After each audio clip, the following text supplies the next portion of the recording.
Hey guys, it's me. I'm here to do my May and June wrap-up since I didn't get to do a June TBR or a May wrap-up before in the month of June. I just got busy and life happened. But I'm going to be doing it for you now. In the month of May, I read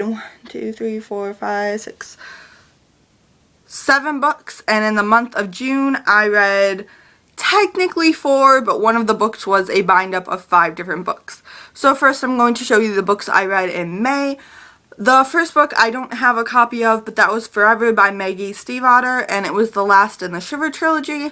I really did enjoy that trilogy. I know that has gotten kind of a love-hate review type of thing, but I really enjoyed it. Hopefully I will be picking up the Raven Boys and the Dream Thieves and the Scorpio Races, and also Sinner, which is a side novella from Cole St. Clair's point of view, and I think my friend's gonna get that and I'm gonna borrow it from her because she's really into this series, or this trilogy. Anyways, after Forever, I started reading The Mortal Instruments in preparation for City of Heavenly Fire, which, as you know, I still haven't finished yet. So I read Clockwork Prince by Cassandra Clare, Clockwork Princess by Cassandra Clare. I'm just gonna find a place for these books. Okay. Then the first 4 books in the City of Bones, The Mortal Instruments, and that would be City of Bones, City of Ashes, City of Glass, and City of Fallen Angels. All of those by the wonderful Cassandra Clare. And then that is what I have for my wrap-up of May. That is done. Now I don't have to worry about that anymore. Now for June, I went out of town, and I had originally planned on having a lot more reading time than I actually did, because instead I got my diving certification for scuba diving. But I still finished 2 books when I was on my vacation. And the first was Golden Filly by Lorraine Snelding. And this one was the bind-up of 5 books. When I put it on Goodreads that I had read this, it didn't have a bind-up of the first bind-up, it just had the bind-up of the second bind-up. So it had each individual book, so it counted it as 5 different books. So I'm counting it as 5 different books. The first one was The Race, the second one was Eagle's Wings, the third was Go for the Glory, the fourth was Kentucky Dreamer, and the fifth was Call for Courage. I kind of want the second one of these, but at the same time, I feel like I don't know how else the story could develop besides get really, really depressing.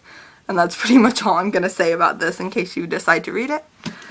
Then I read Harry Potter and the Sorcerer's Stone by J.K. Rowling. This was my first time reading Harry Potter in general, and I haven't seen the movies, so this was my first time being exposed to it ever at all. I really actually liked it, and I thought the writing style for someone from England or Britain or wherever, I don't know, someone with an English accent, usually that portrays more through their writing, but with J.K. Rowling it didn't, and I thought that was really interesting. If you're watching this video before, I'm planning on reading the second book in the Harry Potter trilogy. Why was I about to say trilogy? In the Harry Potter series in July, so in this month.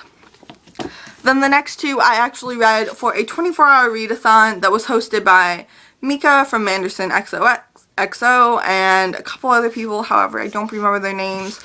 But it was a 24-hour readathon that happened on the 28th? I think on the 20th. Yeah, 28th. It was a Saturday, this past Saturday. And that first one was Impulse by Ellen Hopkins. Ellen Hopkins is very, very quickly becoming one of my favorite authors. She might be up there with John Green and David Levithan and Cassandra Clare. Like, she's becoming tied for second.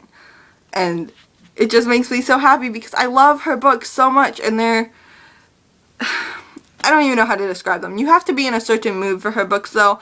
I really like Ellen Hopkins novels for readathons because of the style of writing that she uses. They're kind of quick to get through, and you still feel like you accomplished a lot because they're really big.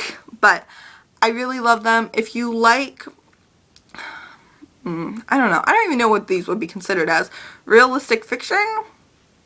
If you like realistic fiction, go and check out her books. This one, I've read Crank, Impulse, and I also read Smoke by Ellen Hopkins. I didn't read Burned, and Burned was the first one, but I was reading Smoke and I still understood basically what was happening. I didn't need to read Burned, which I kind of liked. That the premises of the story was described really good in the Dust Jacket thing and in the book, because it was kind of like flashbacks and stuff. It was really easy to follow. Highly, highly recommend these if you like realistic fiction, like heavy contemporary books. Anyways, that is all I have for this video. I will see you guys in my next one. Bye-bye.